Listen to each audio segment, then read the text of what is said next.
பிதா, குமாரன், பரிசுத்த ஆவியின் பெயராலே ஆமென். கிறிஸ்துவுக்குள் மிக பிரியமானவர்களே, கர்த்தர் நமக்கு பெரிய காரியங்களை செய்தார்.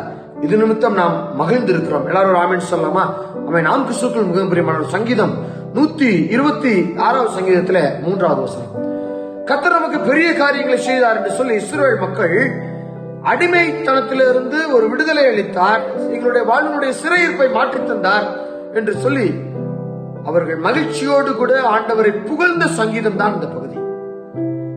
நம்முடைய வாழ்க்கையிலையும் இந்த சங்கீதம் ஆதாரமான சங்கீதமாக இருக்கிறது.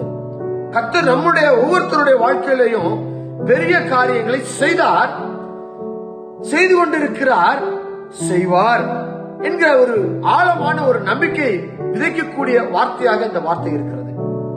பெரிய காரியங்களை செய்த தேவன், அதனால் மகிழ்ச்சியாக இருக்க நம்ம அழைக்கிறார். ஆசீர்வாதத்தை நம்ம பெற்றுக்கொண்டோம். அந்த பெற்றுக்கொண்ட அந்த ஆசீர்வாதத்தின்படி நாம் அதில் நிலைத்து மகிழ்ச்சியாக இருக்க வேண்டும்.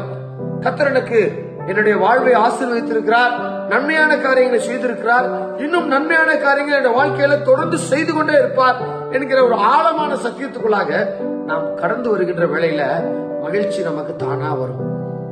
இடையூறுகள் வருகின்ற பொழுது அதெல்லாம் நம்ம பார்த்து என்ன செய்ய மாட்டோம், கவலைப்பட மாட்டோம், ஐயோ அப்படின்னு சொல்லி ஒரு பயப்பட மாட்டோம். எப்பேற்பட்ட ஒரு சோதனைகளை வந்து போதும் நம்ம என்ன சொல்லுவோம், கர்த்தர் நம்மை நினைத்திருக்கிறார், ஆண்டவர் நம்மை ஆசீர்வதித்து வைத்திருக்கிறார். எல்லாரும் ஆமென் சொல்லலாமா? பெரிய காரியங்கள் செய்தார் சொல்லி நம்ம சொல்லுகிறதை காட்டிலும் அந்நிய கண்கள் அதை பார்க்கின்றன.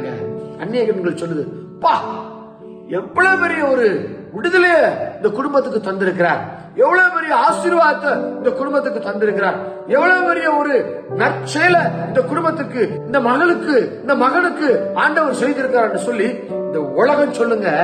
நம்ம மகிழாம இருக்கலாமா, நம்ம சந்தோஷப்படாம இருக்கலாமா? கர்த்தர் நமக்கு பெரிய காரியங்களை செய்திருக்கிறார், நீங்க சந்தோஷமாக இருங்க. கர்த்தர் பெரிய காரியங்களை செய்து கொண்டிருக்கிறார், நீங்க சந்தோஷமா இருங்க.